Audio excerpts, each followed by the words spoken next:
Okay అండి. దేవునామాని మహిమ కలుగును గాక. ప్రభువైన యేసుక్రీస్తు నామములో అందరికీ శుభాభివందనములు. సో, మనం పాపం అంటే ఏంటి? పాపం యొక్క పుట్టుకను గురించి నేర్చుకున్నాం. పాపానికి బలమైనటువంటి కారణాలు ఏంటో మనం చూశాము. ఒకటి అత్యాశ, రెండోది అవిధేయత, మూడోది అతిక్రమం. ఈ 3 పాపానికి బలమైనటువంటి కారణాలుగా మనం చూశాం. అయితే వీటన్నిటి కూడా కారణం ఒకటుంది. ఈ పాపాలన్నిటి కూడా కారణం ఏంటి అంటే కళ్ళు అండి. కళ్ళు ఆశిస్తాయి. మనసు ఆలోచిస్తుంది. మనిషి ఆచరిస్తాడు.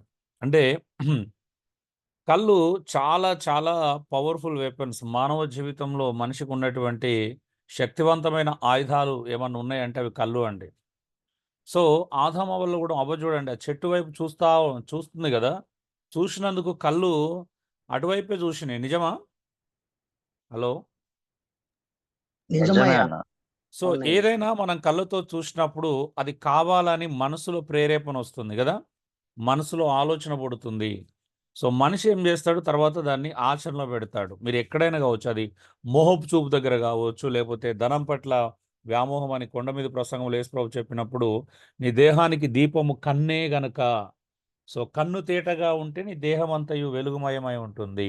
ఒకవేళ కళ్ళు చూపు అనేది డబ్బు మీద ఉంటే నువ్వు చీకటిమయమైతావు కదా! ఎంత క్రిస్టల్ క్లియర్‌గా మనము కృత నిబంధనలో గూడా ఆ మాటని చాలా అద్భుతమైన రీతిలో ప్రభువు చెప్పడం మనం చూస్తాం. కళ్ళు చూసిన ప్రతి చోటికి మనసు వెళ్ళకూడదు. మనసు వెళ్ళిన ప్రతి చోటికి మనిషి వెళ్ళకూడదు.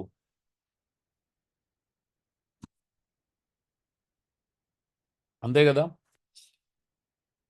నేను ఇది ఈ కొటేషన్ అవునయ్యా. దాదాపు 95లో, 96లో రాసుకున్నాను నా లాంగ్ నోట్‌బుక్‌లో. కళ్ళు అవును. చూసిన ప్రతి చోటికి మనసు వెళ్ళకూడదు. మనసు వెళ్ళిన ప్రతి చోటికి మనిషి వెళ్ళకూడదు. కళ్ళు యెస్. చాలా వాటిని చూస్తా ఉంటాయి. కళ్ళు చూసిన ప్రతి చోటికి మనసును పంపిస్తే, ఒకరోజు మనిషి గూడా వెళ్ళాల్సొస్తది. అవునా? సో, ఈరోజు అనేకమైన తప్పులు జరగడానికి మంచైనా, చెడైనా జరగటానికి కారణం ఏందంటే కళ్ళు. చూడండి ఉదాహరణ దావీదు విషయమే తీసుకోండి. దావీదు బత్షెబను చూశాడు. అంటే చూడకూడని చోట కదా! చూశాడా? చూసాడు. చూస్తే అవునయ్యా. ఏమైంది? మనసు ఔట్ ఆఫ్ కంట్రోల్‌కెళ్ళింది. మనసు ఉందా? కంట్రోల్‌లో ఉందా? ఆధీనంలో ఉందా? లేదు. ఆధీనంలో లేదు. మనసు ఆధీనం తప్పింది కదా! మనసు ఆధీనం తప్పేసరికి ఏమైంది? మనిషి ఎక్కడికెళ్ళవాలి? మనిషి కాళ్ళకు రెక్కలొచ్చినాయి. ఆయన రాజు కాబట్టి, అధికారి కాబట్టి రప్పించుకున్నాడు. ఒకవేళ అవును. అధికారి కాకపోతే అక్కడికెళ్ళేవాడు. అంతే గదా! అవునండి. ఏదైనా అండి కళ్ళు చాలా చాలా నేను యవ్వనస్తులతో మాట్లాడుతున్నప్పుడు, బయటికెళ్తున్నప్పుడు సరదాగా అనిపిస్తది. అంటే వాళ్ళకెటు చూసినా వాళ్ళొక ఆహ్, ఒక అబ్బాయి రాయల్ ఎన్‌ఫీల్డ్ కొనుక్కోవాలని మనసులో పడిందన్నట్టు. ఇంక దాన్ని చూసాడు, ఎక్కడో చూసాడు. బయటికెక్కడికెళ్ళినా, "అన్న నాకెక్కడికెళ్ళినా రాయల్ ఎన్‌ఫీల్డ్సే కనిపిస్తున్నాయి" అని అంటాడు. ఇది మీ అందరి అనుభవంలో ఉండేటువంటి విషయమే. అవునండి? మీరేదైనా కార్‌ని గాని, ఏదైనా వెహికల్ గాని, లేపోతే ఏదైనా టూ వీలర్ గాని, ఫోర్ వీలర్ గాని ఇష్టపడ్డారనుకోండి, మీరు బయటికెళ్ళిన ప్రతిసారి అదే కనిపిస్తది. నిజమేనా? హలో! అవునన్నా. అట్లా నిజమే అన్న. వేరేది దలుచుకున్నా గూడా అదే అన్నా. మీరు ఏం జూషినా అదే కనిపిస్తది. ఎందుకు కనిపిస్తదో తెలుసా మీకలాగా? మనసులో ఉన్న కోరికను బట్టి. దాని మీద మనసు మెంటల్ కాబట్టన్నా. ఆ! అంటే దాని మీరు మీద దాన్ని జూశారు. దాన్ని మనసులో ఫిక్స్ చేసుకున్నారు. కాబట్టి మీరు ఒకవేళ బయటికెళ్ళినప్పుడు రోడ్డు మీద వందల వెహికల్స్ ఉంటాయి. మీకు వందల వెహికల్స్ మీద దృష్టెళ్ళదు. అవునా? మీ దృష్టి ఎక్కడుంటది? నాతోనొక ఏదైతే ఆశించినావో దాని వైపే ఆ! ఉంటది. నాతో సహోదరుడుండే. ఒక ఫార్చునర్ జూశాడు. ఎప్పుడు జూసినా బయటకొచ్చి "చూసినావా అన్న? నా ఇరువైన ఫార్చునర్‌లే కనిపిస్తున్నాయి" అని అంటాడు. బహుశా దేవుడు ప్రేరేపిస్తున్నాడేమో దాన్ని తీసుకోవాలని. అవునా? అలా అనిపిస్తది గదా! నిజమేనా? అక్కడ దేవుని ప్రమేయం ఉందంటారా? అన్నా. లేదన్నా. లేదన్న. దేవుని ప్రమేయం లేదు. అంటే మనం ఏదైనా కావచ్చు. ఒక స్త్రీ బయటికెళ్ళి ఏదైనా షాపింగ్ మాల్‌లో ఏదైనా వస్తువు చూసినాకో, లేకపోతే బట్టలు చూసినా అవే కనిపిస్తాయి ఎక్కడికెళ్ళినా. ఎందుకవి కనిపిస్తున్నాయి? నువ్వు కళ్ళతో చూశావు. మనసులో దాన్ని ఏం చేసినావు? మెడిటేషన్ చేసి దానికి ఒక ఫిక్స్ మంచి ఫిక్స్ ఆ! ఫిక్స్ చేసుకున్నారు. మనసులో దానికి మంచి గూడు కట్టావు. అవునా? అందుకే ఎక్కడికెళ్ళినా అదే కనిపిస్తది. హ్మ్. ఇప్పుడు డబ్బులు లేవు అంతే. డబ్బులుంటే మనిషి ఆగుతాడా ఇప్పుడు? అధికారమో, డబ్బో ఉంటే ఆగలేడు. అవునా? అవకాశం ఉంటే ఆగలేడు మనిషి. నిజమా కదా? హలో, నిజమే అన్న. నిజమే కళ్ళు అన్న. కళ్ళు చూశాయి, మనసు గూడు కట్టుకుంది, మనసులో గూడేసుకుంది, అది మంచిగా ఫోటో ఫ్రేమ్ తీసి పెట్టేసుకుంది. ఇప్పుడు ఏం కావాలా? మనిషి కదలాలి. మనిషి కదలాలంటే ఏంటిది? ఇప్పుడు ఎందుకు కదలట్లేదు మనిషి? పాసిబిలిటీ లేదు కదా, ఆర్థికంగా కొంచెం సపోర్ట్ లేదు. ఏమంటారు? హలో, అవునన్న, డబ్బు ఉంటే ఆగరు. అవునన్నా. సో కళ్ళు చాలా చాలా పవర్ఫుల్ వెపన్స్ అండి, చాలా శక్తివంతమైనటువంటి ఆయుధాలు. అందుకే ఏది పడితే అది చూడకూడదనే కదా. ఉం? యోబు అయితే ఒక మాట అనుకున్నాడు, ఏంటిదంటే నేను కన్యకను ఎలా చూసేదని నా కనులతో నిబంధన చేసుకున్నాడు. అంటే దేంతో నిబంధన చేసుకున్నాడు యోబు? హలో, కళ్ళతో కళ్ళతో కళ్ళతో కనులతో నిబంధన చేసుకున్నాడు అంట, కన్యకను చూడకూడదని. ఉం? మనకు నిబంధనలు ఏం లేవు, ఎక్కడ పడితే ఇక్కడ దేనైనా చూడవచ్చు. ఏమంటారు? హలో, అట్లనే ఉందయ్యా ప్రతి ఒక్కరికి ఎక్కువ శాతం. ఉం? ఆశించిన దాన్ని ఎట్లయినా పొందుకోవాలంతే. అంతే కదా, కనీసం కన్నులతోనైనా ఆనందించాలి. ఏమంటారు ఫైనల్గా?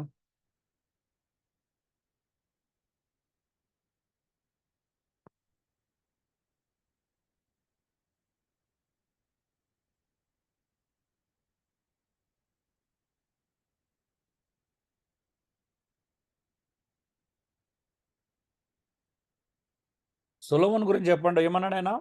తన కన్నులతో చూసినది ఏది కూడా వదలలేదంట. అవునా? అవునన్నా. ఏది వదలలే, ఏది ఏది వదలలే. వదలలేదంట. ఏమైంది వదలకపోతే? ఏమైందండి? రిజల్ట్ ఏమైంది? అంతా వ్యర్థమని పరిస్థితికి వచ్చిండు.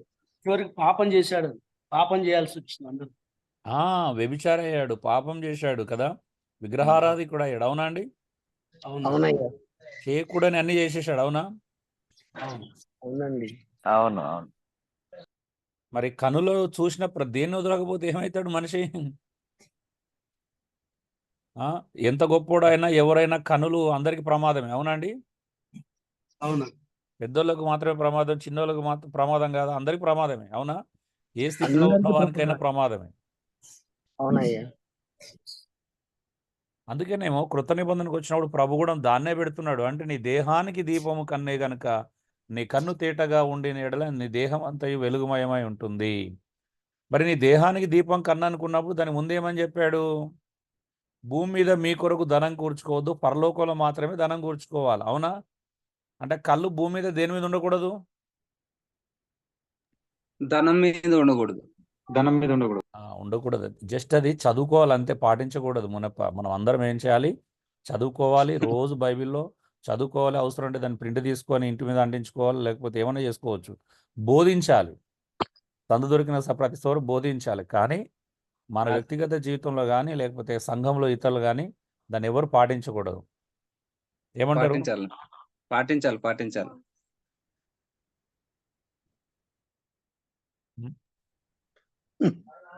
యేసయ్యా, యేసయ్యా. ప్రేరేపించాలా ప్రజల్ని? దేనికోసం ప్రేరేపించాలా? రివర్స్ మాట్లాడుకోవాలి, అసలు దాన్ని మార్చాలి. అనవసరంగా దాన్ని అలాగే కంటిన్యూ చేస్తున్నారు. అది పరలోకంలో మీ కొరకు ధనం కూర్చుకోనకూడదు, భూమి మీదనే మీకు ధనం కూర్చుకొనుడి. తప్పండి, పరలోకం ధనం కూర్చుకోవాలి. మనము ఏం చేస్తున్నామో చెప్తున్నా నేను. అట్లా ప్రేరేపించే వాళ్ళు కూడా ఉన్నారు. మనము ఏం చేస్తున్నాం అది చెప్పుకోవాలా, చెయ్యని చెప్పుకుంటే ప్రయోజనం ఏంటిదండి? అవునయ్యా, అవును. ఇలాంటి అయ్యారిని బాగా మెచ్చుకుంటున్నారు. మనం చేసింది చెప్పుకోవాలా, చేయండి చెప్పుకోవాలా? మీరే చెప్పండి ఇప్పుడు. ఏంది చెప్పుకోవాలి, మనకు తెలియకుండానే మన నోటి గుంట వెళ్ళిపోతున్నాయి. చేయండి చెప్పుకోవాలనా? చేసిందే చెప్పుకోవాలి. అవును, చెప్పాలన్నా.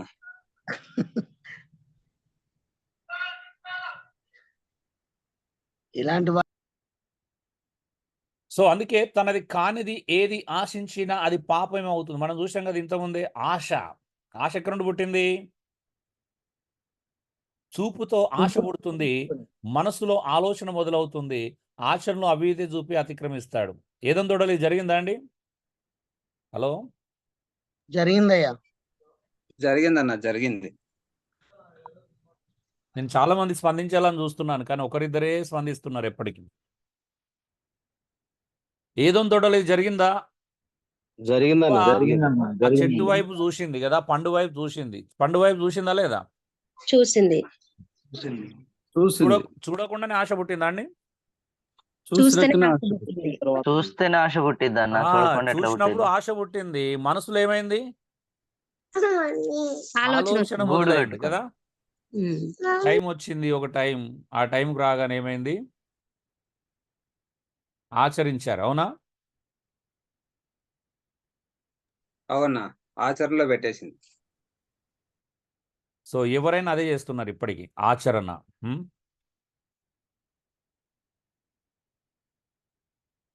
సో మీరు ఇప్పుడు చూడండి, మన పరిచర్యలో కూడా మనం బైబిల్ ఏం చెప్తుందని చెయ్యం, పక్కలో ఏం చేస్తుందనే చూస్తాం, వాళ్ళని చూసే నేర్చుకుంటాం. అవునా? వాళ్ళని చూసే ఆశ పుడుతుంది, వాళ్ళలాగా పరిచర్య చేయాలి, వీళ్ళలాగా పరిచర్య చేయాలి. అవునా అండి? మన పరిచర్యలకు ఆధారం ఎవరండి? మనుషులే పక్కోలేనయ్యా. పక్కోలే. పక్క అవునా? పరిచర్య. బైబిల్ కానే కాదు. అవునండి? అవునండి. చాలా వరకు మనం చేసే ఏ పరిచర్యకైనా ఆధారం ఎవరు చెప్పండి? యేసు ప్రభు ఆధారం ఉండాలి. వాక్యం ఆధారం అండి. మనం చేసే ప్రతి పరిచర్యకు వాక్యాన్ని ఆధారం చేసుకొని చేస్తున్నామా? మన ముందున్న వాళ్ళు, అబ్బా వాళ్ళు అలా చేశారు, మనం ఇలా చేయాలి, వాళ్ళలాగే చేయాలి. అవునా? అవునా, అవునయ్యా, అవును. అట్టనే ముందుకెళ్తున్నారు. ఎదుటి వారిని చూసే చేస్తాం. మరి రైటేనా అది? తప్పు తప్పు అన్న. తప్పు. కళ్ళే. కాదన్న, ఇవన్నీ తప్పు. ప్రమాదం ఏంటి? కళ్ళే. నువ్వు వాళ్ళని చూసినావు, వాళ్ళలాగే చేయాలనుకుంటున్నావు. ఒక ఆయన పెద్ద బిల్డింగ్ కడితే నేను అలా కట్టాలి, ఒక ఆయన ఇది చేస్తే నేను అలాగే చేయాలి, ఒక ఆయన మీటింగ్ పెడితే ఆయనలాగా నేను మీటింగ్ పెట్టాలా, ఒక ఆయన సూట్ వేసేసిన నేను కూడా ఒక సూట్ వేయాలా ప్రజల మీద. అవునా? ఒక ఆయన ఇంకోటి చేసిన నేను దానిలాంటివి చేస్తే ఇంకోటి చేయాలి. అవునా? ఎవరి నుంచి వెళ్ళి నేర్చుకుంటున్నాం మనం పరిచర్యని?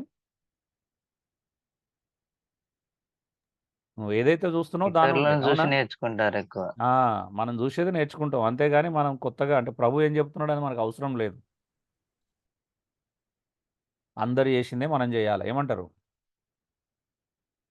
తప్పండి, ప్రభు చెప్పింది చేయాలి. నేను చేసింది చెప్తున్నానండి, ఏది తప్పు ఏది ఒప్పు చెప్పట్లేదు. మనం చేసింది చెప్పుకోవాలి కదా. చెప్పండి, ఎందుకు మనం చెప్పుకోవడం చెప్పండి, చేయండి.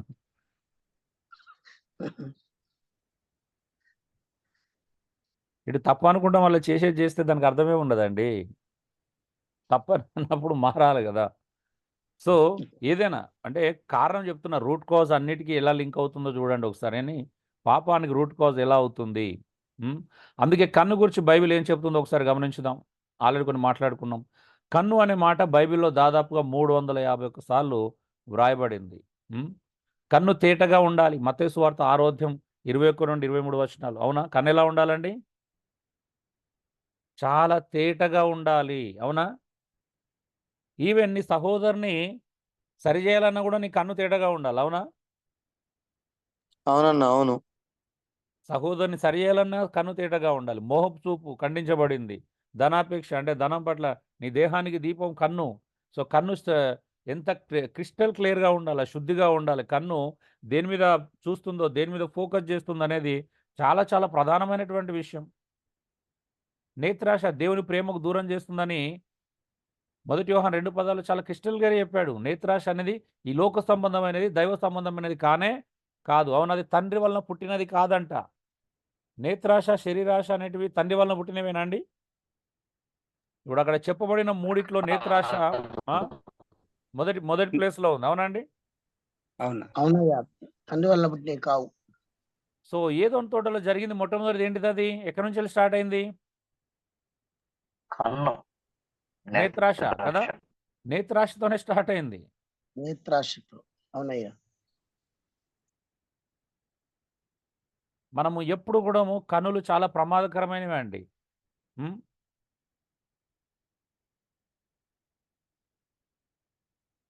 మనం చూసిన ప్రతిసారి మనిషి లోపల ఆలోచన పుడుతూ ఉంటుంది.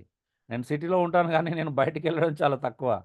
చాలా రేరుగా వెళ్తాను బయటికి, పని ఉంటే కానీ వెళ్ళాం.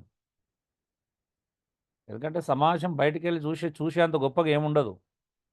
అవునా? ఎటువైనా ఏదో అవునా. ప్రేరేపణ. ఒక షాపింగ్ మాల్‌కి పోతే అన్నీ ఆకర్షించుకుంటాయి. అవి ఎట్లుంటాయంటే దాని మీద ట్యాగ్ లైన్స్ ఎలా కనిపిస్తాయంటే నన్ను కొను, నన్ను కొను అన్నట్టుగానే ఉంటాయి. అవునా? హలో! అవునయ్యా అవును ఆయన ఆశ ఆ? ఆకర్షిస్తుంది చూసిన ఆ! వెంటనే మీరు మా ఆకర్షింపజేస్తుంది. పక్కనే మెట్రో ఎప్పుడన్నా కిరాణా ఏమైనా సామాను తెచ్చుకోవడానికి పోతే మెట్రోకి పోతే అన్నీ అవునా. ఆకర్షిస్తాయి. నన్ను కొను, నన్ను కొను అన్నట్టుగానే ఉంటాయి అవన్నీ. నిజమే కదా! అది అవసరం లేకపోయినా కొను అన్నట్టు ప్రేరేపిస్తాయి. నిజమే. హ్మ్. అవునయ్యా అందుకే వెళ్ళడం నిజమే. మానేశాం. సో, అంటే వెళ్తే మనం టెంప్ట్ అయ్యి కొంటామని కాదు గానీ, ఎందుకు అన్నీ అలాగే అంటే ఆహ్, అలా ఉంటది అంటే షాపింగ్ మాల్సే అలా ఉంటాయి. హైపర్ షాపింగ్ మాల్స్ అన్నీ అలాగే ఉంటాయి. హ్మ్.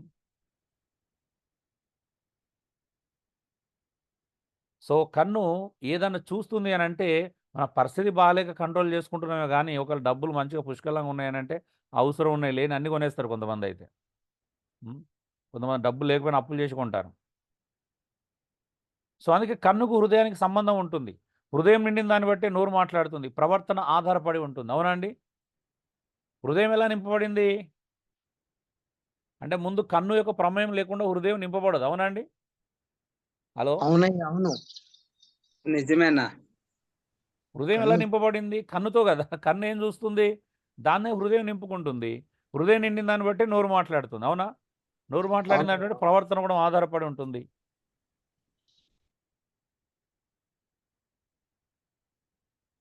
సో, అందుకే పాపానికి మూలం చూస్తున్నామండి ఇక్కడ. మనం రెగ్యులర్‌గా చేసే పాపాల గురించి చూడట్లేదు గానీ అసలు మూలం. అందుకే చూడండి. మత్తయి 6:27, 28 మోహపు చూపు. స్త్రీని మోహపు చూపుతో చూచు ప్రతివాడు అప్పుడే తన హృదయమందు వ్యభిచరించిన వాడగును. యోబు 31:1 కదా! ఇంతకుముందే చెప్పుకున్నాం.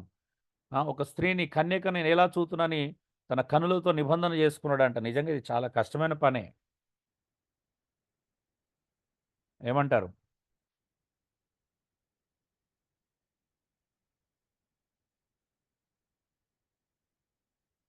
నిజంగా అంటే పవిత్రమైనటువంటి చూపు రావడానికి నిజంగానే చాలా దేవుని మీద ఆధారపడాలి. అవునండి?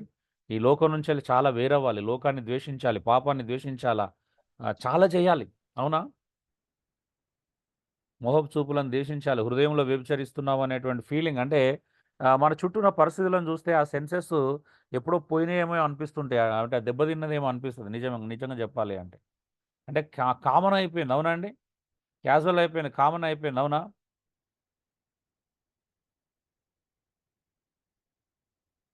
మాట్లాడరేంటండి?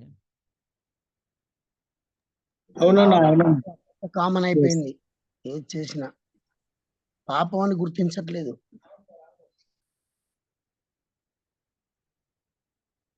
ఒకాయన మంచి పాట రాశాడు గానీ, ఇప్పుడు అలా లేడు. ఆ పాట రాసినట్టు లేడాయన. నిన్ను జూచిన కనులతో ఈ లోకమందు ఎవ్వారినైనా కనలేను స్వామి అని నేను స్టార్టింగ్‌లో విన్నాను. భలే అద్భుతంగా అనిపించింది. కానీ ఆయన మాత్రం అంత అద్భుతంగా లేడు. ఆ! స్త్రీలు అంటే ఒక ఆటబొమ్మలాగానే హ్మ్. మరి అలా తయారైపోయిండేమో అలాగా. హ్మ్. ముందు రాసుకున్నంత కనిపించలేదు. ఈ మధ్యలో అవి బాగా ఎక్కువైపోతున్నాయి. ఎవరికైనా ఐడియా ఉందో లేదో నాకు తెలియదు స్వామి. మోహపు చూపు ప్రమాదకరమైనది. ఒక భక్తుడు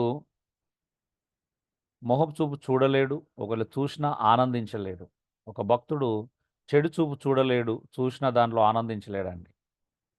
ఒకవేళ చెడులో గూడా ఆనందిస్తున్నాం, మొహపు చూపులో గూడా ఆనందిస్తున్నామంటే, మనం పతన స్థాయికి చేరుకున్నట్టే. అవునా అండి? అవునయ్యా కంపల్సరీ. ధనాశ మత్తయి 6:21, 23 లూకాలో మనం గూడా చూస్తున్నాం కదా! నీ కనులు దేని మీద ఉండకూడదు. అందుకే యేసుప్రభు చెప్పాడు. ఏ సేవకుడు కూడా ఇద్దరు యజమానులకు దాసుడుగా ఉండనేరడు. డబ్బు గురించే మాట్లాడుతున్నాడక్కడ. అంటే తన చూపు డబ్బు మీద ఉన్నప్పుడు యేసుప్రభు దగ్గరికొచ్చిన యేసుప్రభుని అనుసరించలేడు. అవునా అండి? ధనాపేక్ష అవును. ఉన్నప్పుడు, ధనం పట్ల వ్యామోహం ఉన్నప్పుడు యేసుక్రీస్తును సేవ చేస్తున్నట్టు బయటికి కనిపించొచ్చు గానీ, ఫోకస్ అంతా ఎక్కడుందండి? ధనం మీద ఉంది. ధనం మీదనే ఉంది. అందుకే అన్నది యేసుక్రీస్తు దాసుడు కాలేడతను. డబ్బును ప్రేమించేవాడు, డబ్బు మీద వ్యామోహం ఉన్నోడు యేసుప్రభువు దాసుడు కాలేరడని బైబిల్‌లో ప్రభువే చెప్పాడు. మరి అలాంటప్పుడు ఇప్పుడు ఈ డబ్బు వెనకాల పరిగెడుతున్న వాళ్ళని మనం సేవకులుగా భావించడము సరైందే అంటారా? హలో లేదు, సరైనది కాదండి, సరైనది కాదు. వాళ్ళని గౌరవించడం, సేవకులను పిలవడం, అవునా? ధనదాసులను దైవదాసులను అనుకోవచ్చు అంటారా అయితే? No no.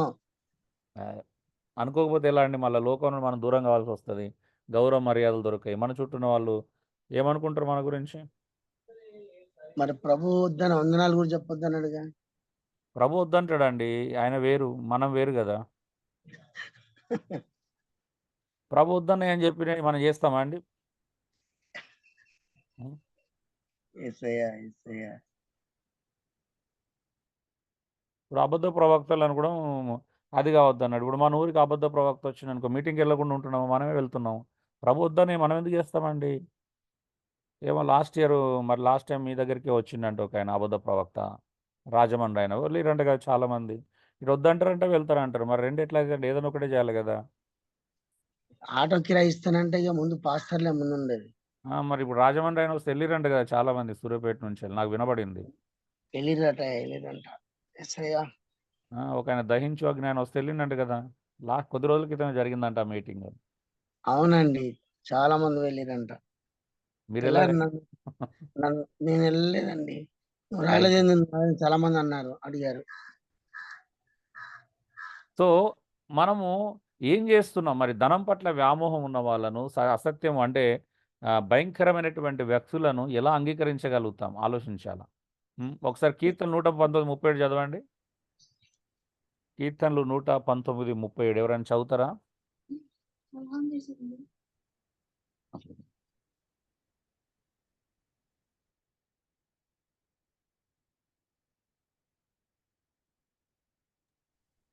వ్యర్థమైన వాటిని చూడకుండా నా కన్నులు త్రిప్పివేయుము.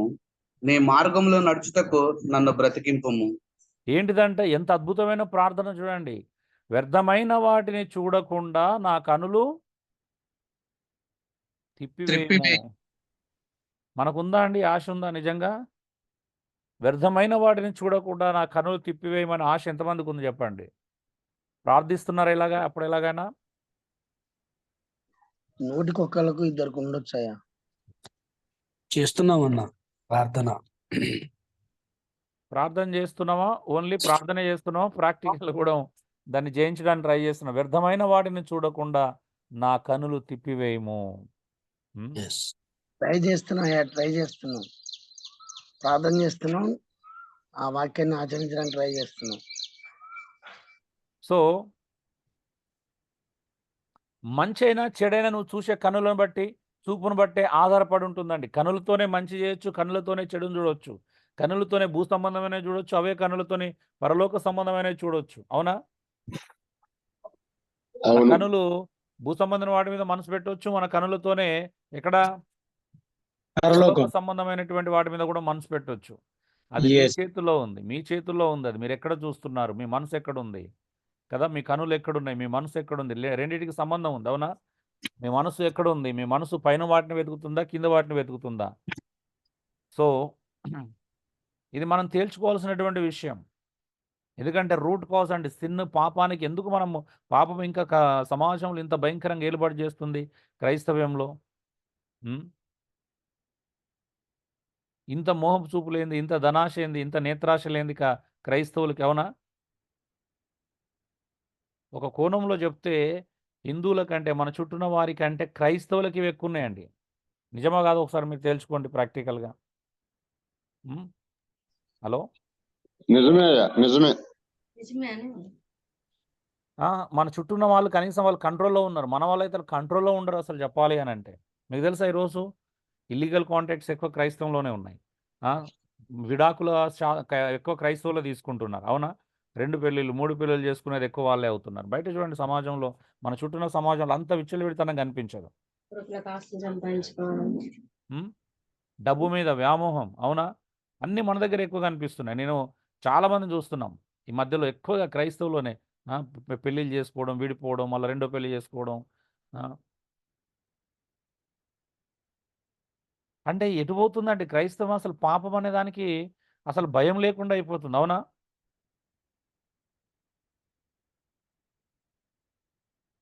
ఏది నచ్చితే అది చేస్తున్నారండి బైబిల్ చదివేటోళ్ళు.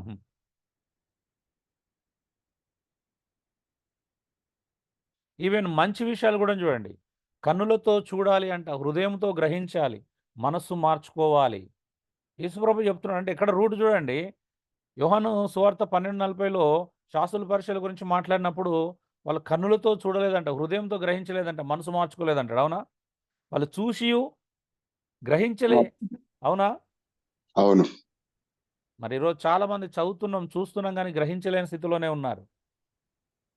ఒక మంచి విషయం జరగాలి, మారుమనసు పొందాలి అంటే కూడా కన్నులతో నువ్వేం చూస్తున్నావో జాగ్రత్త. నువ్వు చూస్తుందని హృదయంతో గ్రహిస్తున్నావా? గ్రహిస్తేనే మనసు మారుతుంది. మనసు మారకపోతే ప్రయోజనం ఏంటి క్రైస్తవ్యంలో?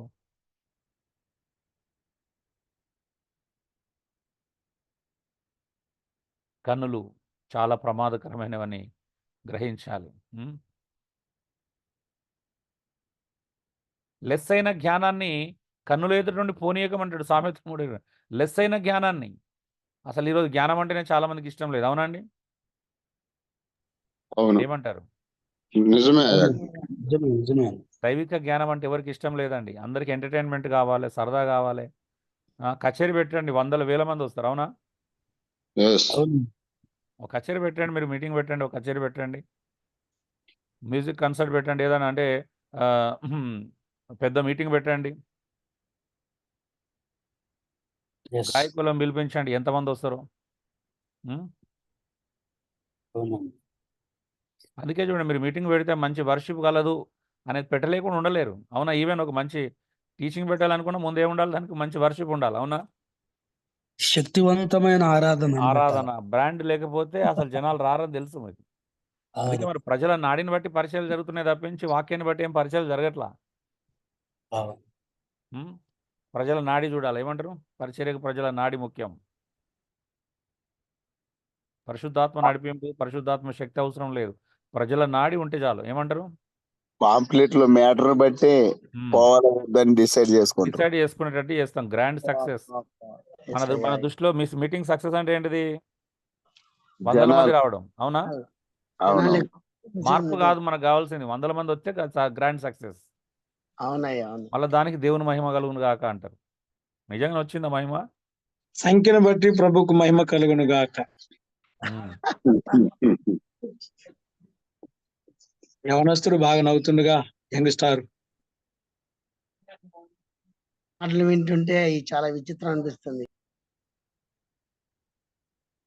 సో మనము ఎటు పోతున్నాం? మనకు ఒక జ్ఞానం దొరికిందంటే, ఇప్పుడు నాకు దొరికిందని నేను వదులుకోలేను. ఎందుకంటే అక్కడికే పోవాలా. ఏది మంచిగా ఉంటుందో, ఏది శ్రేష్టమైన జ్ఞానం, ఎక్కడ దైవిక జ్ఞానం ఉంటుందో అక్కడ ఉండాలి. అవునండి? ఈరోజు చాలా మందికి దైవిక జ్ఞానం ఇష్టం లేదండి.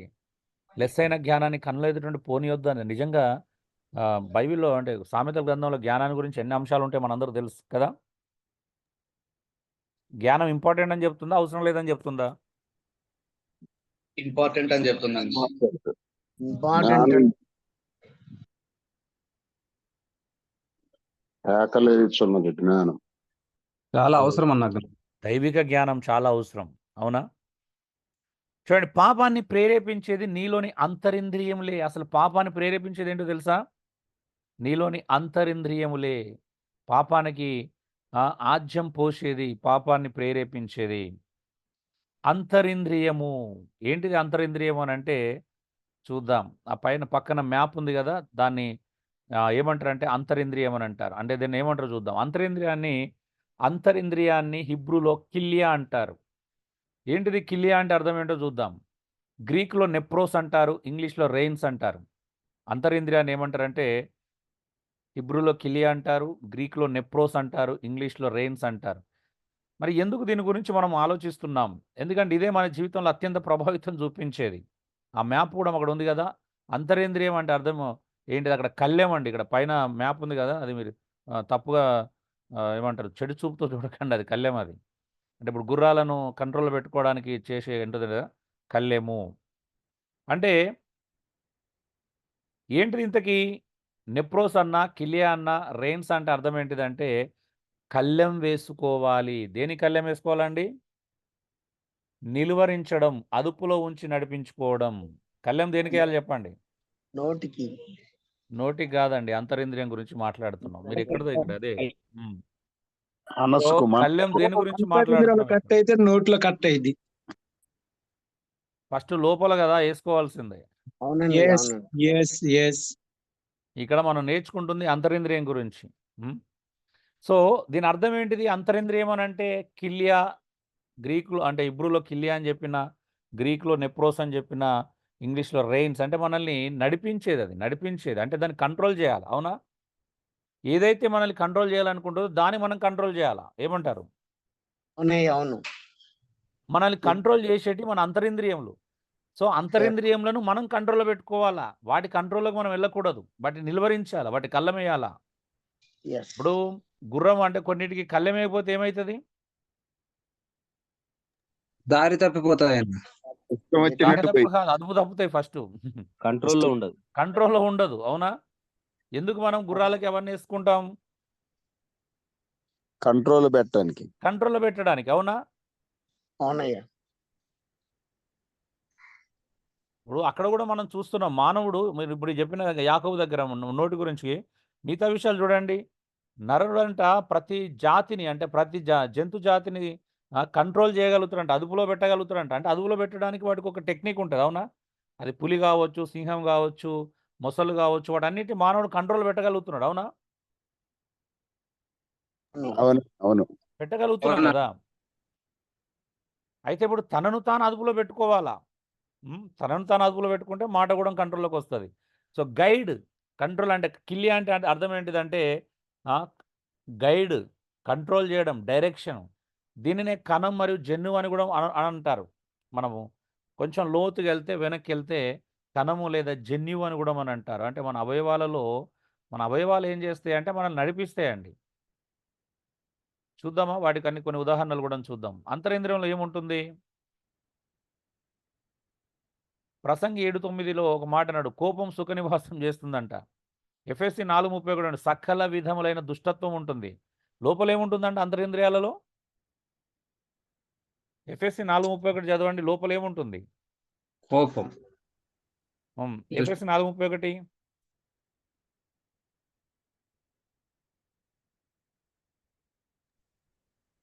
సమస్తమైన ద్వేషము, కోపము, క్రోధము, అల్లరి, దూషణ, సకలమైన దుష్టత్వము మీరు విసర్జించుడి.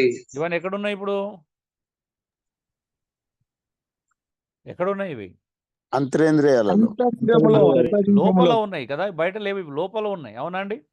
సకల విధముల కోపము, క్రోధము ఇవన్నీ ఎక్కడున్నాయి? ద్వేషము లోపల ఉన్నాయి. అందుకే లోపల ఇవి గూడు కట్టుకొని సుఖ నివాసం చేస్తాయంట. అవునయ్య అవును లోపల శుభ్రం కావాలి. ఇప్పుడు లోపల ఇవన్నీ ఉన్నాయి. యేసుప్రభు చెప్పాడు కదా. ఇంకా ఏమున్నాయి లోపల? మోసం మరియు పాపం ఉంటుంది. మత్తయి 9:4, 12:34 లోపల ఏముంటుందండి? హృదయం అంతా కూడా భయంకరమైన మోసంతో నింపబడి ఉంటుంది. అవునండి? యేసుప్రభు బోధ కూడా చూడండి, మానవుని అపవిత్రపరిచేది బయట ఏం లేదంట. అంటే ప్రపంచంలో మొత్తం ప్రపంచంలోకి వెళ్ళి ఏ ప్రాంతానికి వెళ్ళి ఏ ఆహార పదార్థాలు తిన్నా దానివల్ల మానవుడు అపవిత్రం కాలేడు. అవుతాడా అండి? ఎందుకంటే ఏం తిన్నది తెల్లారితే బహిర్భూమిలోకి విడవబడుతుంది. అది లోపల ఉండదు. సో కాబట్టి మనిషి ఏ పదార్థం తిన్నా అపవిత్రం కాడు. మరి మనిషిని అపవిత్రపరిచేటి ఏంటివి? లోపల నుండి వచ్చేటివే. లోపల ఏవైతే ఉన్నాయో అవే మనిషిని అపవిత్రం చేస్తాయి. అవి కోపం కావచ్చు, క్రోధం కావచ్చు, ద్వేషం కావచ్చు, అసూయ, మత్సరము, కలహములు, మోహము. అవునా? ఇవన్నీ మనిషి లోపల ఉంటాయి. ఇవి లోపల అవయవాలలో ఏం చేస్తాయి అంటే అంతరింద్రియాలలో మంచిగా గూడు కట్టుకొని ఉంటాయి. ఇప్పుడు అవే ప్రేరేపిస్తే మన అవయవాలను. అవునండి? అవునా కదా? మన శరీరాన్ని, మన కనులను, మన అవయవాలను ప్రేరేపించేది ఏంటి? అవే కదా. అవును. ఉండేవే అన్న. ఇంకేముంటాయంట? భోగేచ్ఛలు ఉంటాయంట. పౌలు యాకోబు చాలా అద్భుతంగా రాశాడు చూడండి. యాకోబు 4 అసలు మీలో యుద్ధములు, పోరాటములు దేని నుండి కలుగుచున్నవి? మీ అవయవములో నివసించే భోగేచ్ఛలుండి. భోగేచ్ఛలు ఎక్కడున్నాయండి? అవయవాల్లో లోపల. అవయవాలలో కదా. మన అవయవాలను ఎంత సుఖపెట్టాలనుకుంటే అంత కొట్లాటలు జరుగుతాయి. అవునా? అవునయ్య అవును నిజమా కదా? నిజమే. మన అవయవాలకు ఎంత కంఫర్ట్ ఇవ్వాలనుకుంటే, ఎంత సుఖం ఇవ్వాలనుకుంటే, ఎంత సౌఖ్యం ఇవ్వాలనుకుంటే అంత కొట్లాటలు జరుగుతాయంట. అంటే ఇప్పుడు ఫైటింగ్స్ బయట ఉన్నాయా, లోపల ఉన్నాయా? అసలు లోపలనే ఉంది. మన ప్రాబ్లము మనం ఏమనుకుంటాం అంటే మన ప్రాబ్లం భర్తనో, భార్యనో, అన్నదమ్ములు, అక్క చెల్లెల్లో వాళ్ళు బాగా కలిసి ఉండడమో, లేకపోతే మన అమ్మ నాన్ననో, ఆడపడుచులో, లేకపోతే తోడికోడల్లో వీళ్ళందరూ అనుకుంటాం. బ్రదర్స్ వీళ్ళంతా కాదు మన అసలు సమస్య. అవునా? మన చుట్టూనోడు ధనవంతుడు అవ్వడం కాదు, మన చుట్టూనోడు మంచి స్థాయిలోకి రావడం కాదు సమస్య. సమస్య అవునయ్యా. ఎక్కడుందండి? హృదయంలో అంతరంగంలో. మన లోపల ఉంది కదా. వాళ్ళకున్నట్టు మనకెందుకు ఉండకూడదు? మనం కూడా అలా ఉండాలి అనే కోరికలు, ఆశలు, అవునా అండి? భోగేచ్ఛలు ఉండి ఎక్కడ నుండి కలుగుతున్నాయి పోరాటం? అంతరంగంలో నుంచే. ఇప్పుడు ఒక ఆమె వస్తుంది, అక్క వస్తుంది, అలా భర్తకు చెప్తుంది, చూసినావు మా చెల్లె నాకంటే చిన్నది, కారు ఉన్నది, మీరు ఏం చేస్తున్నారు అని చెప్పేసి పోరాటం ఎక్కడ నుండి కలిగింది ఇప్పుడు? శరీరంలో లోపల. లోపల లోపల కలిగింది. కారణం ఏంటి? అవతల చూసి చెల్లెను కారు కొనుక్కోవడం చూసింది, ఆనందించడానికి బదులు ఏం చేసింది? ఆశను పెంచుకుంది. అవునా? ఆశించింది. అవునా అవునయ్యా. కదండి? అవును. అవునవును. ఆనందించి ఊరుకోవచ్చు, అవునా? ఆశిస్తేనే సమస్యలు, అవునా? అవునన్నా. అవునండి. పక్కోళ్ళు ఇల్లు కట్టుకున్నారు, నువ్వేం చేసినావు? వాళ్ళు ఇల్లు కట్టుకున్నారు, నువ్వేం చేసినావు? వాళ్ళు అది కొన్నారు, నువ్వేం చేసినావు? వాళ్ళు బంగారం కొన్నారంట మొన్న, నువ్వేం చేసినావు? అంటే ఇవన్నీ స్టార్ట్ అవుతాయి ఇంట్లో. ఆశలు, అవునా? అసలు ఎలా కలుగుతున్నాయి యుద్ధాలు, పోరాటాలు? పక్కలను చూడడం వల్ల మన లోపల కూడా ఆశలు పుడతాయి, అవునా? పక్కలను రైట్గా చూస్తున్నావా, రాంగ్గా చూస్తున్నావా? చూస్తున్నాం. ఉం? రాంగ్ చూస్తున్నాం. చూసి అది ఉండలేదని.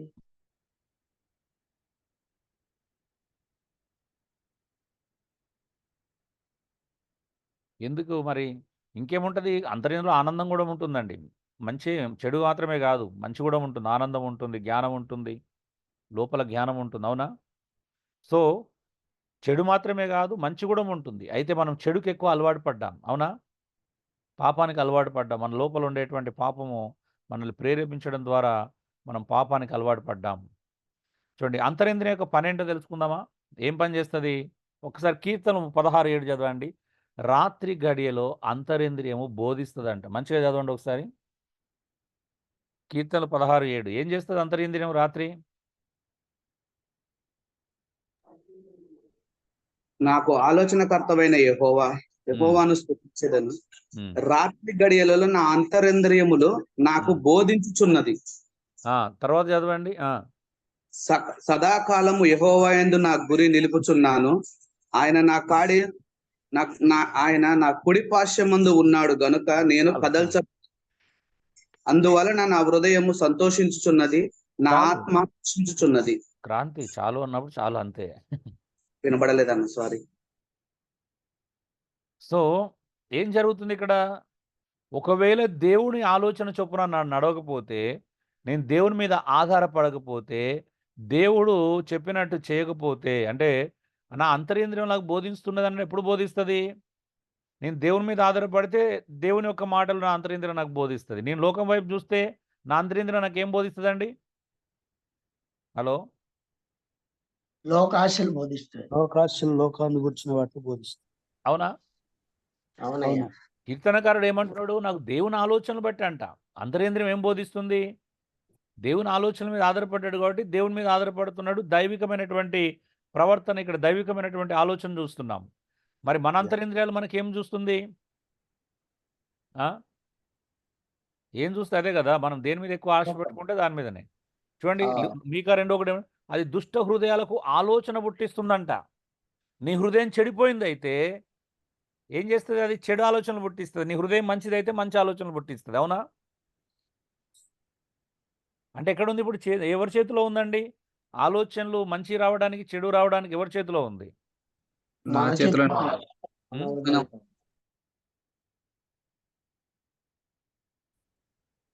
చూడండి, అపవాదికి చోటిస్తుంది. ఎఫెసీ 4:27లో మనం చూస్తున్నాం కదా. నిజమే కదా. ఇప్పుడు కోపపడు కానీ పాపం చేయొద్దు అని చెప్తుంది బైబిల్. కోపపడు కానీ పాపం చేయకూడదు. కోపం పాపం కాదు, కానీ కోపం పాపానికి దారి తీస్తుందంట, అవునా? ఎప్పుడు దారి తీస్తుంది? మీ కోపము సూర్యుడు అస్తమించే వరకు నిలిచి ఉండకూడదు, అవునా? ఎప్పటి వరకు నిలిచి ఉండకూడదండి కోపం? సూర్యుడు సూర్య అస్తమించే వరకు అస్తమించే వరకు. దాని అర్థం ఏంటి?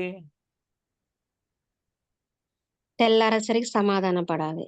తెల్లారి వరకు సూర్యుడు అస్తమించేది సాయంత్రం కదమ్మా, తెల్లారి వరకు సాయంత్రం సమాధానం పడాలంటావు. సాయంత్రం వరకు సాయంత్రం వరకు అని అంటే ఇప్పుడు సాయంత్రం ఒక 5:30 గొడవ అయింది అనుకో, ఎప్పటి వరకు సమాధానం పడాలా? హాఫ్ అన్ అవర్ 6 గంటల లోపే సమాధానం పడాలి, అవునా? అవును. అవును. అంటే పొద్దున గొడవ అయితే 12 గంటల టైం ఉంటుందేమో కానీ మరి 5:30కే గొడవ అయింది అనుకో, ఎంత టైం ఉన్నట్టు? అర్ధ గంట టైం. మరి అరగంట లోపల సమాధాన పడిపోతే ఏమవుతుంది? టైం పాపం. చూసి ఆ? పాపం. అపవాదం స్టార్ట్ వస్తుంది. అపవాదికి చోటిస్తుంది. అపవాది ఏం చేస్తుంది? రాత్రి అంతరింద్రియాలకు బోధిస్తూ ఉంటుంది, ప్రేరేపిస్తూ ఉంటాయి. ఊరుకో, నువ్వేంది సారీ చెప్పేది, నువ్వేందుకు క్షమాపణ చెప్పేది? మొన్న ఆయన ఏం చేసిండు చూసినావు కదా, మొన్న ఏది ఎంత అది చేశాడో చూసినావు కదా. భార్యకు భర్తకు అలా ప్రేరేపించినందుకు సహోదరుల మీద అలా బోధిస్తుంది, అవునా? బోధిస్తే ఏమవుతుందండి?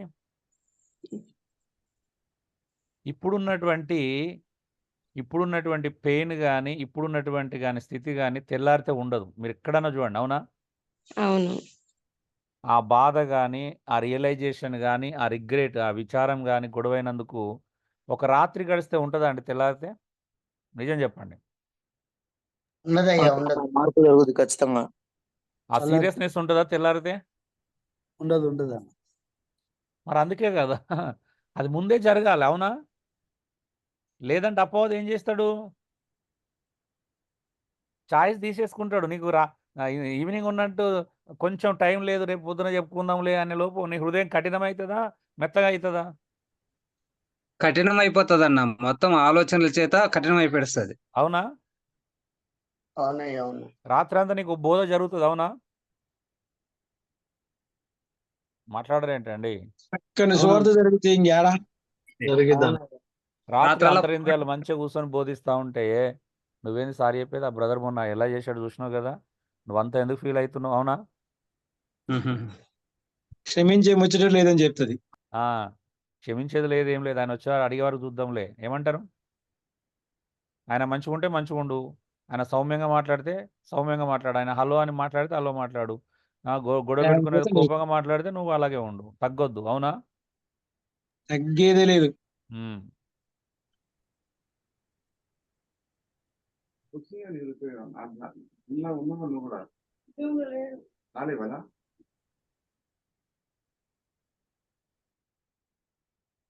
సో అవకాశం ఇస్తే సాతాను దూరుతాడండి. యూదాలకు దూరినట్టు మనలో కూడా దూరుతాడు అవకాశం ఇస్తే. దూరడా? దూరుతాడన్న. వాడు ఎవరిని మింగుదాని గర్జిన సింహం వల్ల ఎదురు చూస్తూ ఉంటాడు కదా. అపవాది తంత్రంలో ఎరగని వారం కాదని పౌలు అంటాడు. మరి అవకాశం ఇస్తే ఏమవుతుంది? అపవాది సోడు చేసుకుంటుంది. అపవాది తంత్రాలు ఎరిగిన క్రైస్తవులు అసలు అపవాది తంత్రాలు ఎరిగినట్టుగానే ఉన్నారా? సహోదర ప్రేమ విషయంలో సహోదరుల మీద వాడు ఏం చేస్తాడు? మనకి పనేంటి? సహోదరుల మీద ఉంటాడు, అవునా? మన మీద మన సహోదరుల మధ్యలో ఎప్పుడు ఏదో ఒక విరోధం కలిగించడానికి ప్రయత్నం చేస్తాడు. నిజమా కాదు చెప్పండి? నిజమే. సహోదరిని ప్రేమించకుండా చేస్తాడండి, మన మధ్యలోనే చిచ్చులు పెట్టాలని చూస్తాడు, అవునా? అది నిజం అనుకొని మనం ఏమవుతామని అంటే మీరు ఒక్కసారి పాస్టర్ల కూటంలో చూస్తే తెలుస్తుంది ఎవరెవరి మధ్యలో ఎంత సఖ్యత ఉంది, ప్రేమ ఉన్నది అనేది, అవునా?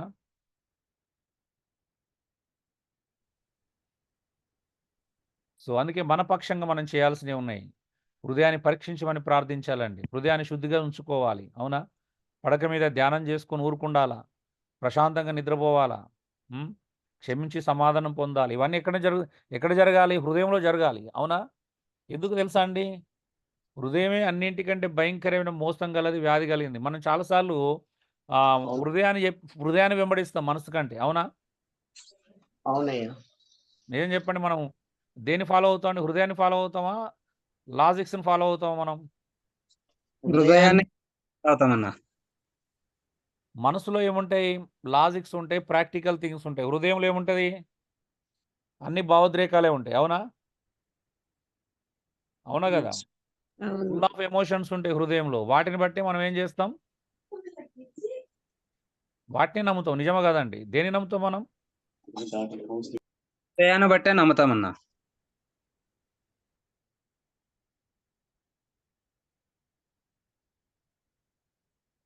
అందుకే బైబిల్ అంతా కూడా ప్రార్థన చూడండి, హృదయాన్ని పరీక్షించాలంట. కీర్తనకారుడు చూడండి, హృదయాన్ని పరీక్షించమని ప్రార్థిస్తున్నాడు. హృదయాన్ని శుద్ధిగా ఉంచుకోవాలని ప్రార్థన చేస్తున్నాడు. పడక మీద ధ్యానం చేసుకోవాలి, అనవసరమైన ఆలోచనలు చేయొద్దు కదా. హృదయంలో మంచి ఆలోచన, పడక మీద ధ్యానం చేసుకొని ఉండాలంట. ప్రశాంతంగా నిద్రపోవాలి. కీర్తన 4:8 చూడండి. ఒకసారి చదవండి ఈ మాటలు. కీర్తన 4:4 చదవండి. 4:4. హలో,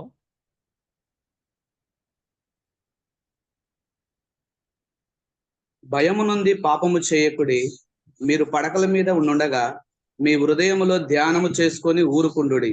ఏంటిదంట? భయము నొంది. ఏ సందర్భంలో చెప్తున్నాడండి? భయము నొంది పాపము చేయకుడి. చేయొద్దు. మరి ఏం చేయాలి పాపం చేయకుండా? పాపం మీ చేయకుండా ఏం చేయాలండి?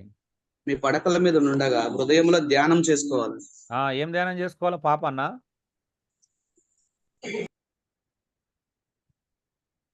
హలో, కాదన్న వాక్యాన్ని. దేవుడినండి. ఆ, దేవుని హృదయం మీద ఏంటిదంట? భయపడాలంట. పాపం చేయకుండా ఉండాలి. భయపడి పాపం చేయకుండా ఏం చేయాలి మరి? రాత్రంతా ఏం చేయాలా? ధ్యానం వాక్యాన్ని చేసుకోవాలి కదా. మంచి విషయాలు ధ్యానం చేసుకోవాలి, వాక్యాన్ని ధ్యానం చేసుకోవాలి. ధ్యానం. ఇంకేం కావాలా? తర్వాత ఏమన్నాడు? తర్వాత చదవండి. ఆ కంటిన్యూషన్లో ఉంటుంది, అది చూడండి. 5, 6, 7 కూడా చదువుకుంటూ వెళ్ళండి ఒకసారి. నీతి అర్పించుచు యెహోవాను నమ్ముకొనుడి, మాకు మేలు చూపువాడెవడని పలుకువారు అనేకులు. ఇంకా చదవండి. యెహోవా నీ సన్నిధి కాంతి మా మీద ప్రకాశింపజేయుము, వారి ధాన్య ద్రాక్ష రసములు విస్తరించిన వాటిలో సంతోషించుట కంటే అధికమైన సంతోషము నీవు నా హృదయములో పుట్టించితివి. యెహోవా, నెమ్మదితో పడుకొని నిద్రపోవుదును, నేను ఒంటరిగా ఉండినను నీవే నన్ను సురక్షితముగా నివసింపజేయదు. చాలను. ఏమంటున్నాడు? మన చుట్టూ ఉన్న వారి కంటే కూడా మంట. ఏంటిది? ధాన్యములు, ద్రాక్షరసములు ఎంత పంటలు పండినా కూడా వాటికంటే కూడా మంట. వాటికంటే కూడాము ఏది ప్రశాంతతనిస్తుందంట? దేనివల్ల నెమ్మది కలుగుతుందంట అండి? నెమ్మది ఎక్కడి నుండి కలుగుతుంది? హలో, స్తుతించినప్పుడు హృదయంలో నెమ్మది కలుగుతుంది. అరే మీరు వాక్యము చెప్పండి అయ్యా. మీరు ఏం ఏం చదువుకున్నారు ఇప్పుడు? వాక్యములు ఏమన్నారు? ధ్యానించి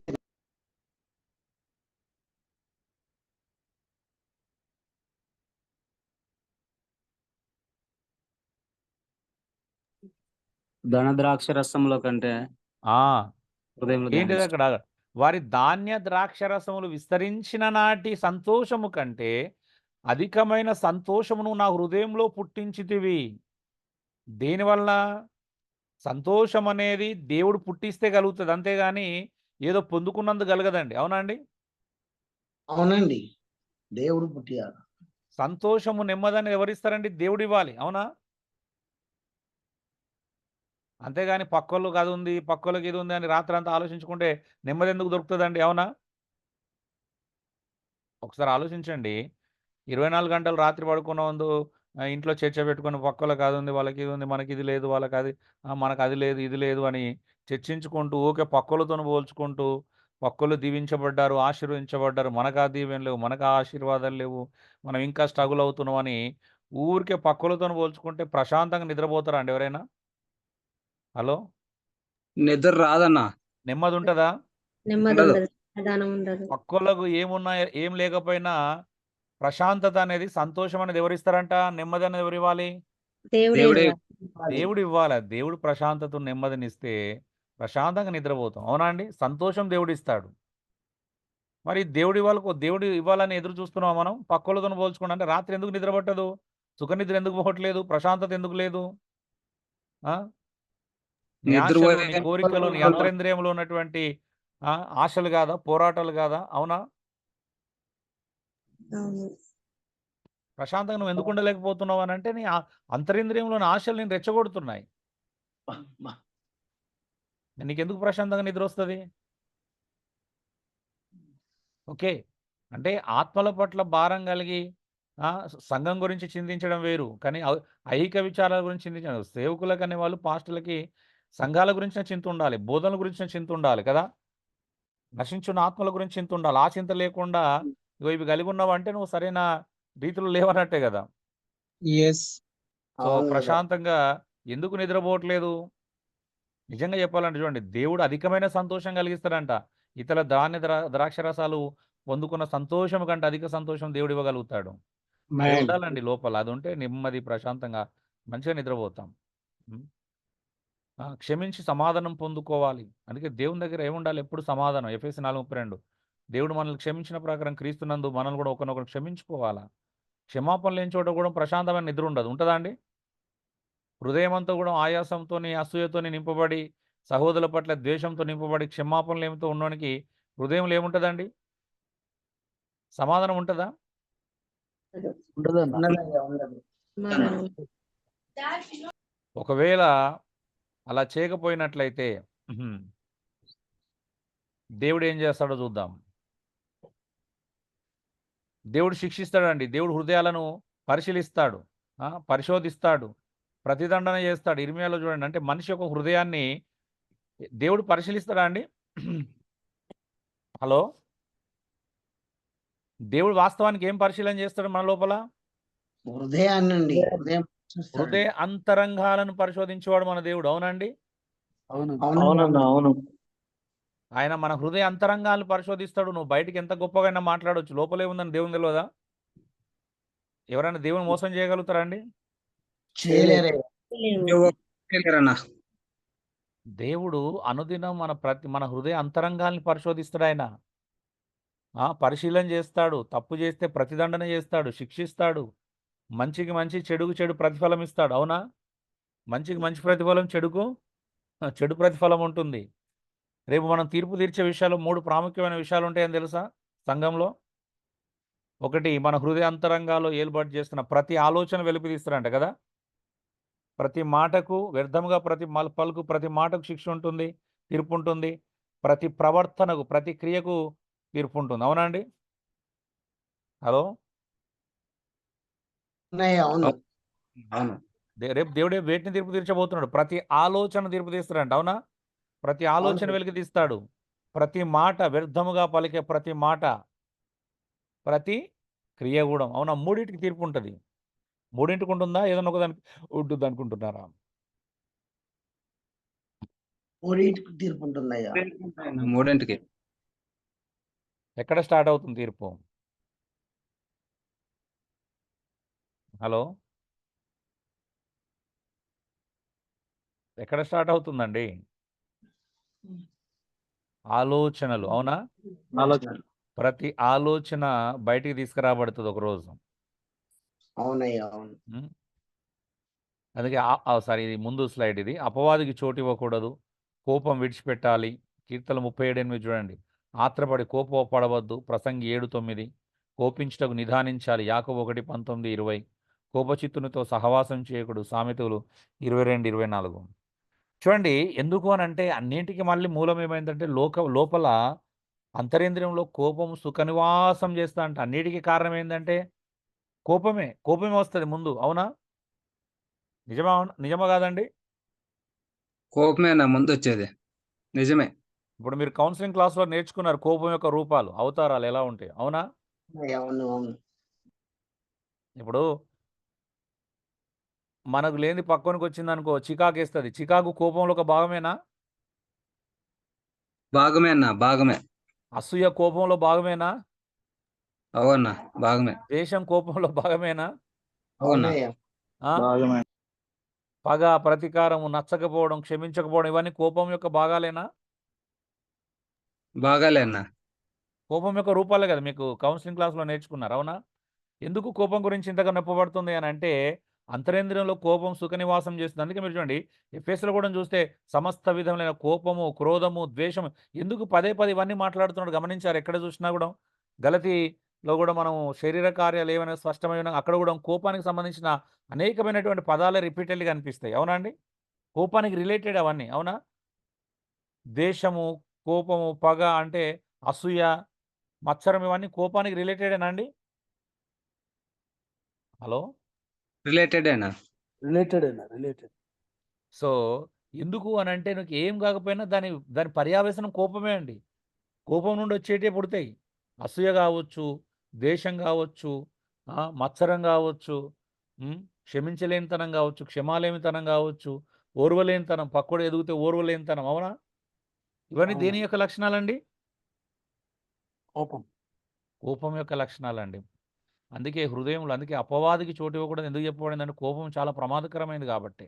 కోపం క్షమించనివ్వదు. తర్వాత కోపం విడిచిపెట్టాలి. అందుకే ఆత్రపడి కోపపడవద్దు, తొందరపడవద్దు కోపానికి. కోపించడం నిదానించాలంటాడు. ఎందుకంటే నరుని యొక్క కోపం దైవికమైన నీతిని ఎప్పటికీ నెరవేర్చలేదు, దేవుని నీతిని. కోపచిత్తునితో సహవాసం చేయకూడదు అంటున్నాడు. అవునా? అవునండి. ఎస్. సో అంటే మనిషి జీవితంలో అత్యంత ప్రమాదకరమైన పాపానికి కారణాలండి. సో మరి పరిష్కారం ఏమిటి? ఆత్మ యొక్క పని కొనసాగింపనివ్వాలి. మరి ఇవన్నీ జయించాలి అని అంటే ఈ శరీర సంబంధమైనటువంటి అంతరింద్రియ స్వభావం, లేకపోతే అంతరంగ స్వభావం, లోపల ఉన్నటువంటి ఇంద్రియాలను జయించాలి అంటే కదా. నిజంగా మరి పరిశుద్ధాత్మ దేవుని గురించి మాట్లాడుకుంటే ఏమన్నాడండి ఆయన? మనకేమిచ్చాడంట అండి? శక్తియు ఇంద్రియ నిగ్రహం గల ఆత్మనిచ్చాడంట. అవునా? అవునండి. ఏమిచ్చాడు? మనకి ఇంద్రియ నిగ్రహాలు ఉన్నాయా మరి? అవునయ్యా. అవయవాలను అదుపులో ఉంచుకోవడం అంట ఇంద్రియ నిగ్రహం ఏంది?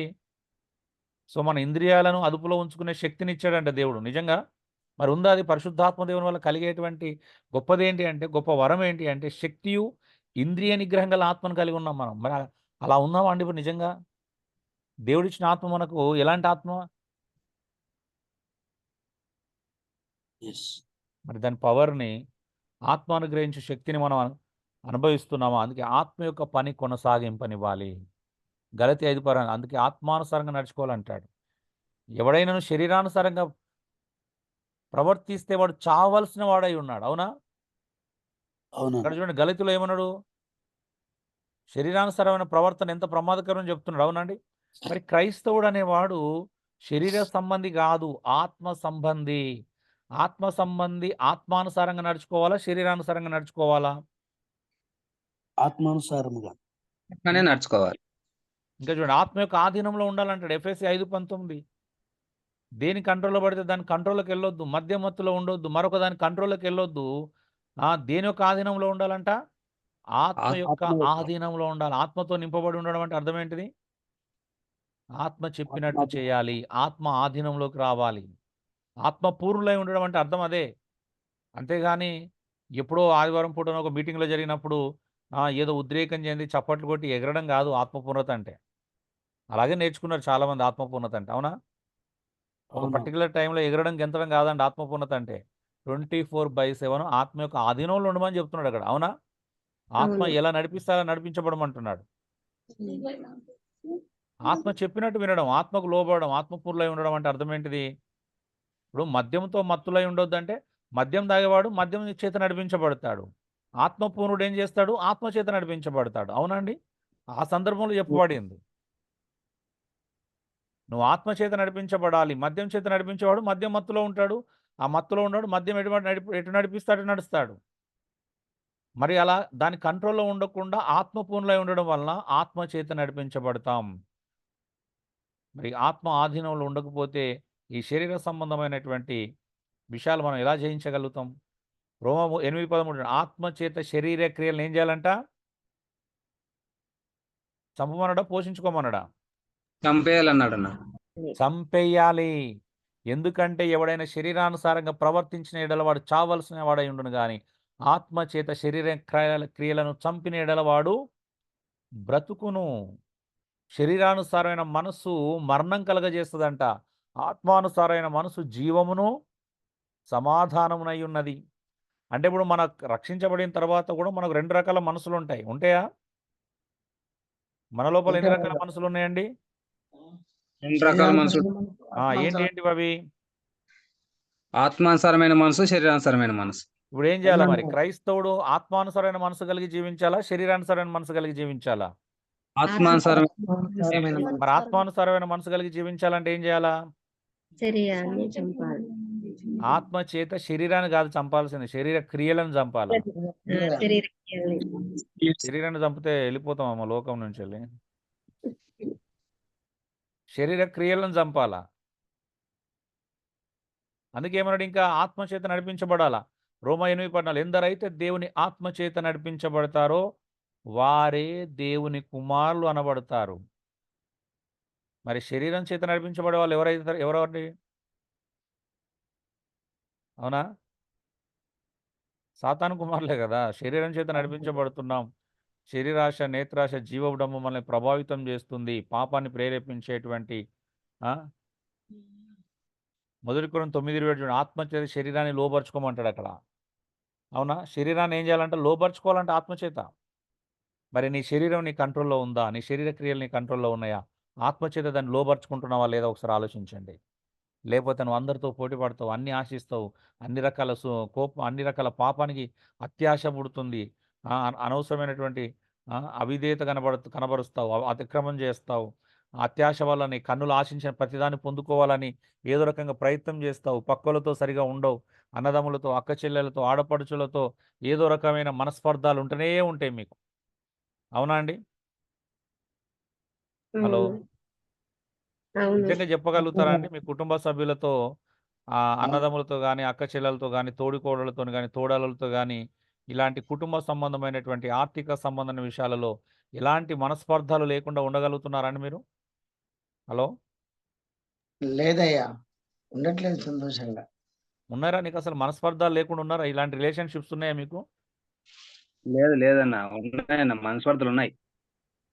అదేంటండి మరి క్రైస్తవులకు మనస్పర్ధలు ఏంటండి? ఎవరైనా కలుసుకున్నప్పుడు మన ఇది అడగకుండా ఉంటే బాగుంటుందేమో అనుకుంటున్నా నేను. ఆడపడుచులు కనిపించినప్పుడు, లేకపోతే తోడికోడళ్ళు, తోడల్లులు అందరం కలుసుకున్నప్పుడు సంతోషంగా గడపగలుగుతున్నామా? ఎలాంటి మనస్పర్ధలు లేకుండా. హలో! లేదయ్యా. నేను అడగకుండా మంచిదేమని మీరన్నారు గానీ, నేను అడిగి తీరాల్సిందే ఇప్పుడు. ఎందుకంటే మరి మనం ఏం నేర్చుకుంటున్నామండి? ఇప్పుడు ఆత్మచేత నడిపించబడితే యెస్. యెస్. మరి శరీర సంబంధమైన క్రియలు ఎందుకు ఏలుబడి చేస్తున్నాయి మన లోపల? పాపానికి ఎందుకు తావిస్తున్నాం? హలో అండి. వింటున్నారా?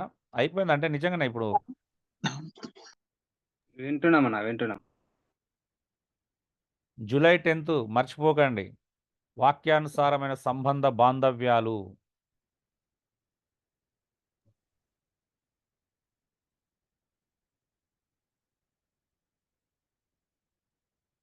వాక్యానుసారమైన సంబంధ బాంధవ్యాలు నేర్చుకుంటారు ఆ రోజు. అప్పుడు తెలుస్తది మన బంధాలు ఎలా ఉన్నాయి? బలంగా ఉన్నాయా? బలహీనంగా ఉన్నాయా? బీటలు వారుతున్నాయా? అందులో ప్రేమ, అనురాగాలు, ఆప్యాయతలతో కట్టుకుంటున్నామా? లేకపోతే స్వార్థము, ఆ! ఆశలు, అత్యాశలతో మన బంధాలను కూల్చుకుంటున్నామని తెలిసిపోతదప్పుడు. ఏమంటారు? సిద్ధమన్నా జూలై 10వ తారీఖుకి. సిద్ధమే. సో, దేవుని స్తోత్రం. డియర్ బ్రదర్స్ అండ్ సిస్టర్స్, శరీరాన్ని మనం నిజంగా ఓవర్‌కమ్ చేస్తున్నామా? శరీర సంబంధమైనటువంటి విషయాలను మనం అది చేసుకుంటున్నామా? ఆలోచించండి. హ్మ్.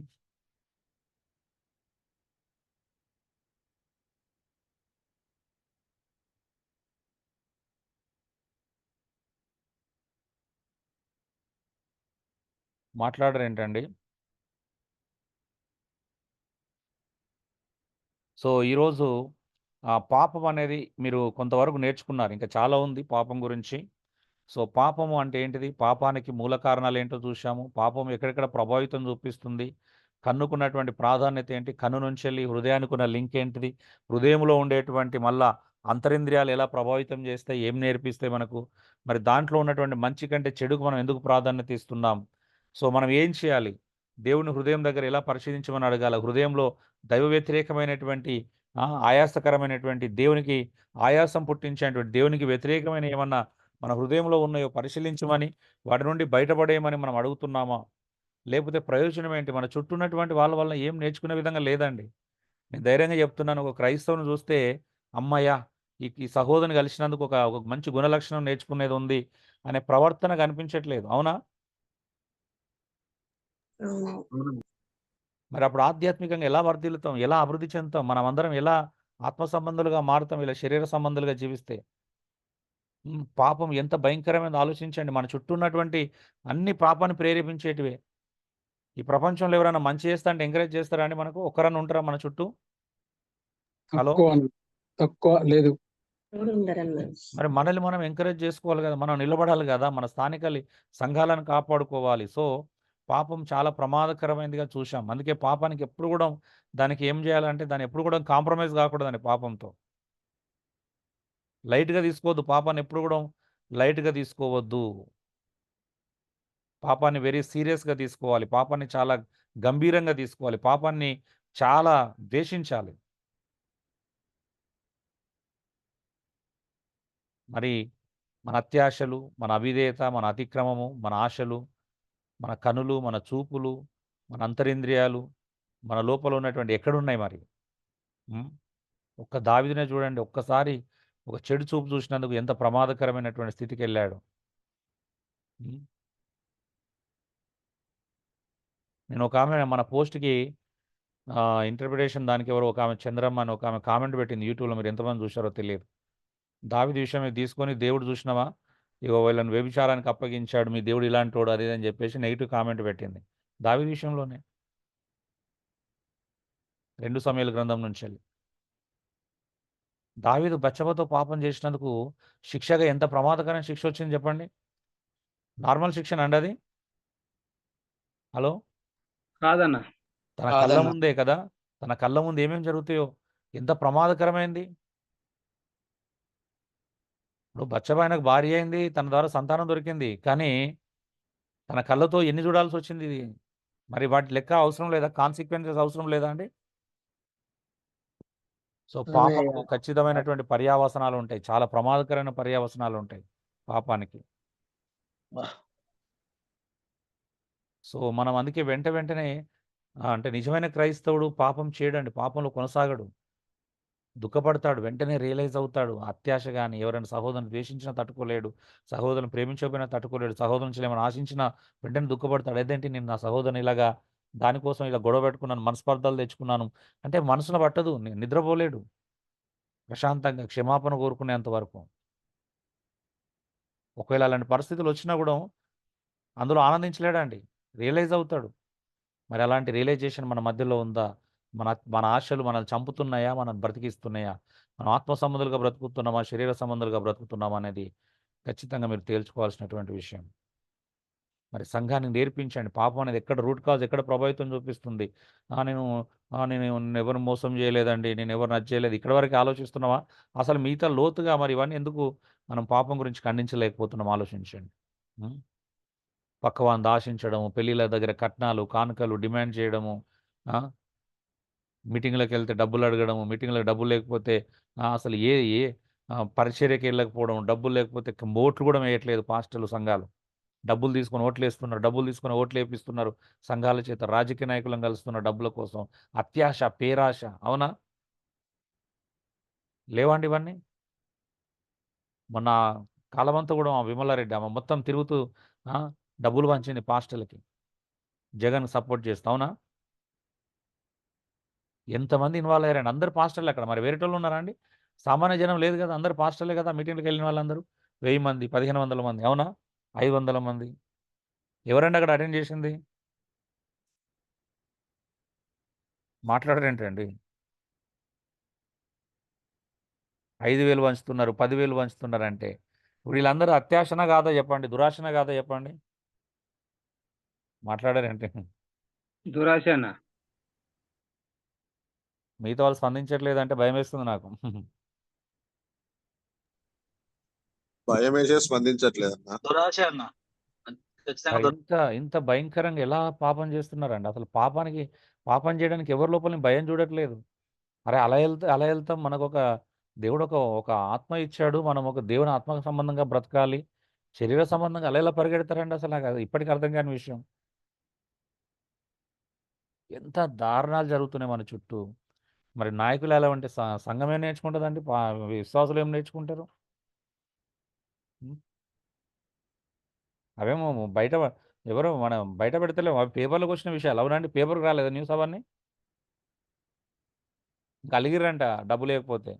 గొడవలయినాయంట గదా! కొన్ని ఏరియాలలో. చివరికొచ్చిన కొంతమందికి దొరకలేదు డబ్బులు పంచలేదని. ఒక దగ్గర 10,000 వంచి ఒక దగ్గర 5,000 వంచి నేను గొడవలు అయినాయి. అవునా? అవన్నీ న్యూస్ పేపర్లో వచ్చినాయండి.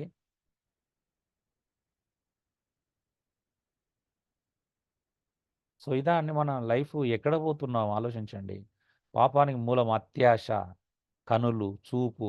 అందుకే ఇవన్నీ జరుగుతున్నాయి. దాని ఒక్క నుంచెల్లే దాన్ని చంపకపోతే ఇవన్నీ కంటిన్యూ అవుతూనే ఉంటాయి. అది మీ ఇష్టం. పాపానికి రూట్ కాజ్ మనం చూశాము. తర్వాత మీ ఇష్టం. ఆ అత్యాశ ఉంది కాబట్టి అవిధేయత చూపిస్తున్నారు, అతిక్రమం చేస్తున్నారు. అవునా అండి? పాపానికి మూల కారణాలు అత్యాశ, అవిధేయత, అతిక్రమం. అత్యాశ వల్ల అవిధేయత చూపిస్తున్నావు. తర్వాత అతిక్రమిస్తున్నావు. దేవుని ఆజ్ఞలు అతిక్రమిస్తున్నావు. దేవుడు వద్దన్నది చేస్తున్నావు. చెప్పింది చేయట్లేదు, వద్దన్నది చేస్తున్నావు అత్యాశ వలన. అవునా? కారణం ఏంటిది? చూపు. దాని మీదనే దృష్టి. ఎవరు పిలుస్తారా ఎప్పుడు? ఎవరు డబ్బులు ఇచ్చేవాళ్ళు ఉంటారా? ఎవరు డబ్బులు పంచుతారా? ఇదేనా క్రైస్తవం అంటే? ఇదా నాయకత్వం అంటే? ఇదా సేవ అంటే? సో మరి సూర్యాపేటలో మంచోళ్ళని మేము నమ్ముతూ మీకోసం ఎందుకు ప్రయాసపడుతున్నాం. Thank you. God bless you all. సూర్యాపేటలో అలాంటి వాళ్ళు కాదని గట్టిగా నమ్ముతున్నాను.